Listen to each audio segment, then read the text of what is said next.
Welcome to our channel Sandra Advanced Education. Now students, we are studying subject moral values of class 7th and this is the story after the chapter number 11. Name of the story is Atithi Devo Bhava. Okay, the story begins. Once upon a time there lived a Brahman with his wife, son and daughter-in-law in a village. एक बार की बात है, एक ब्राह्मण अपनी पत्नी के साथ, अपने बेटे के साथ और बहू के साथ एक गांव में रहता था. He promised himself that he would eat only that food that he could earn from his field with honesty. और उसने ये अपने आप से वादा किया था कि वह केवल उसी भोजन को खाएगा, उसी भोजन को करेगा जो वह अपनी मेहनत से अपने खेतों में ईमानदारी से कमाएगा.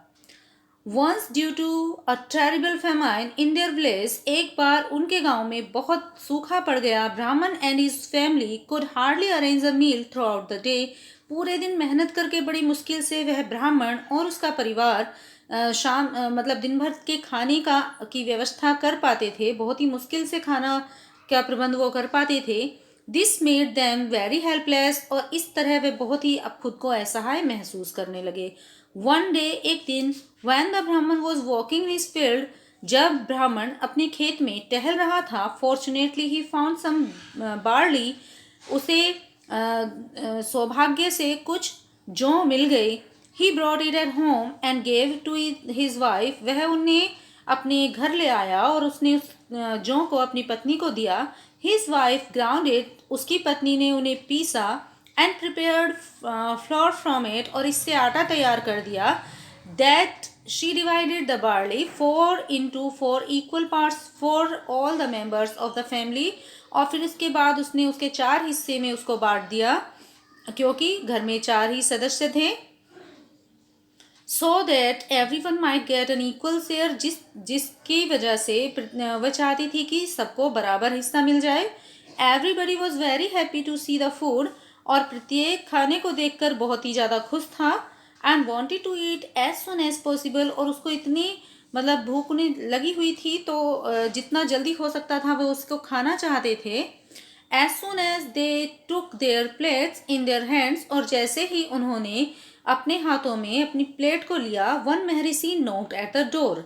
एक महर्षि ने आकर उनके द्वार पर खटखटाया. द ब्राह्मण immediately got up.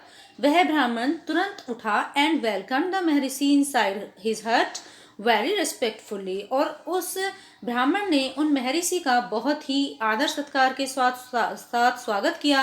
The Brahmin gave him water to wash his hands.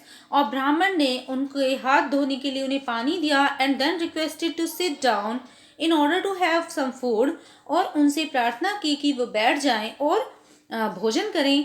He then forwarded his plate to him. तब उन्होंने अपनी खाने की प्लेट उन महर्षि को दे दी. महर्षि was also very hungry. महर्षि भी बहुत ज़्यादा भूखे थे. So he gave all his food. इसलिए उन्होंने उनको अपना सारा ही खाना दे दिया. But because of very little food, लेकिन बहुत कम खाने की वजह से the guest still very hungry. वह जो अतिथि था अब भी उसको बहुत ज़्यादा भूख लगी हुई थी. The Brahman's wife also offered her share of food to the holy guest, thinking, thank you very much.